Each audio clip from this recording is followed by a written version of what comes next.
guys, welcome back to Patrice Grows, and thank you for watching. All right, today, as soon as I started meditation, I heard that song from Big Baby Jam.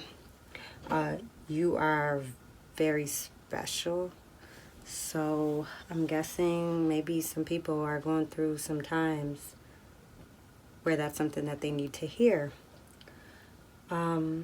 I got a lot of words, so I'm just going to say them because I didn't really go back and try to interpret this. I just wrote it down as it was coming. So I got delivery, consequence. And when I heard delivery, I was thinking of like the way that you're saying something. Being shy, alert, knowing, death, rebirth, and restart.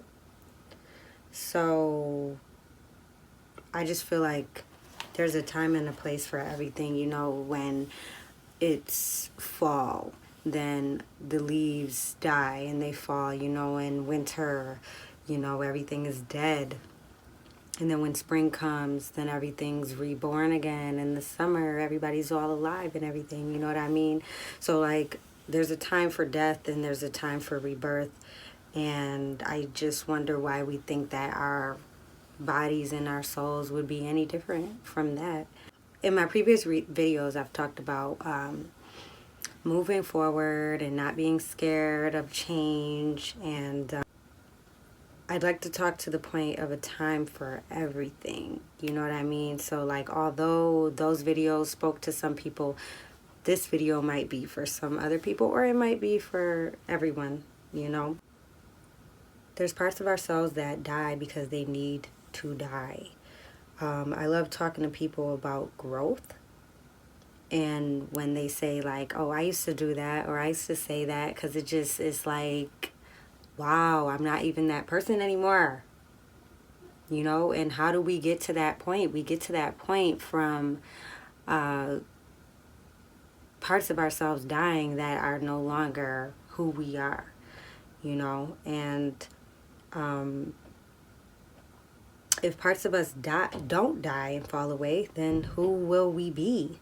And then for some reason, I don't know why, was somebody named Terry in The Best Man? I don't even remember, but I just figured maybe it was Tay Diggs that they're talking about, and how obviously parts of him didn't die, because in the first video, the part of him that needed to die for growth was to stop lying through omission.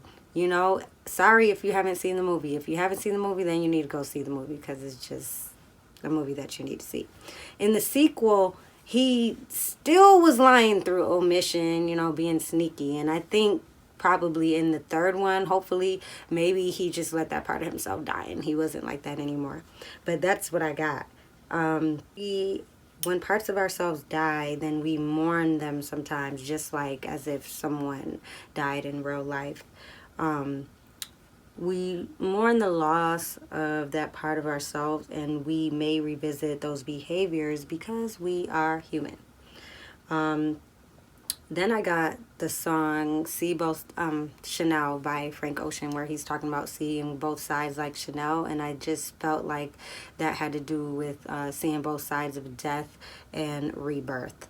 So like, there can be death of a human when they're transitioning into the spirit world, and then there's rebirth, which is that human is no longer of the flesh, but they're now a part of the spirit world. So for me, I don't believe that energy dies. You may believe differently. But I was just thinking of the both sides of death and rebirth. So that's the first side, you know, of what we know. And then the second side would be death and rebirth in the aspect of living humans, which is what I'm talking about today, where like parts of you are dying. For instance, like people pleasers who are like, I don't want to do that. I'm not doing that anymore. It's not serving me in any way. So I'm going to stop doing that. But then you might be backsliding back into that as you journey through your rebirth process and come across times where you fall back into that, because that's like your safety net of who you are, and that's who you've been telling yourself that you are for whatever reason. So sometimes you might feel like, oh, I need to do that, I have to do that for them, or when like your new self is like, nah, period, like, no you don't, you know what I mean? So it's like you're kind of still mourning that old self, and you're kind of attached to the old self. And I think that it's Miriam Hasna who talks about the stories that we tell ourselves that kind of hold us back, because we keep holding on to the part of ourselves that made up that identity.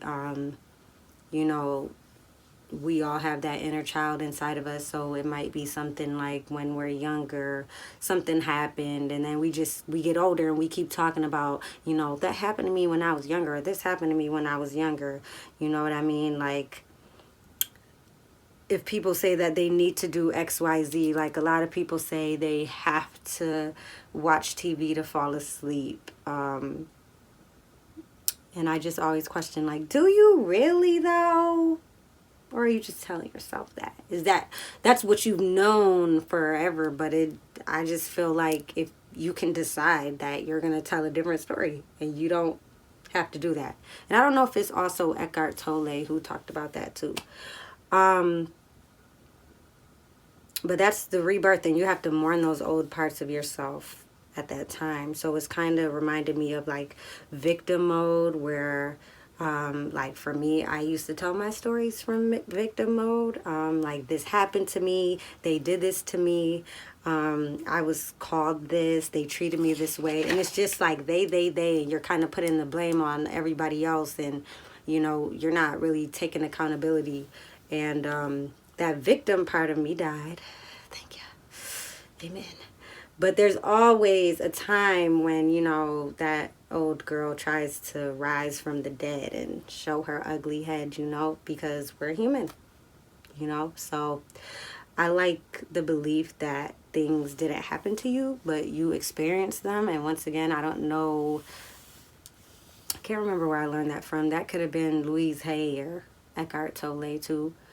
But it's just like there's like different vibe to that. There's a more empowering energy when you're saying like, I experienced this, instead of this happened to me, or they did this to me. You know, it's just different. It's more peaceful, because you're going to keep telling that story from that death part of yourself, instead of the person who's now alive, you know. So it's so fitting that while I was at this point where I thought the video was going to end, I got Kid Cudi. It's his birthday today, January 30th. And I got his song Reborn in my head. You know, I'm so reborn. I'm moving forward. Keep moving forward. Keep moving forward. Ain't no stress on me, Lord. I'm moving forward. Keep moving forward. You know what I'm saying? So, like,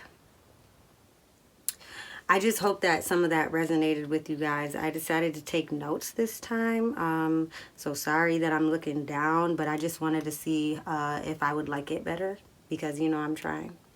And to see if it would be more cohesive. So let me know how you received this video below, and thank you all for the love that you've been sending me privately.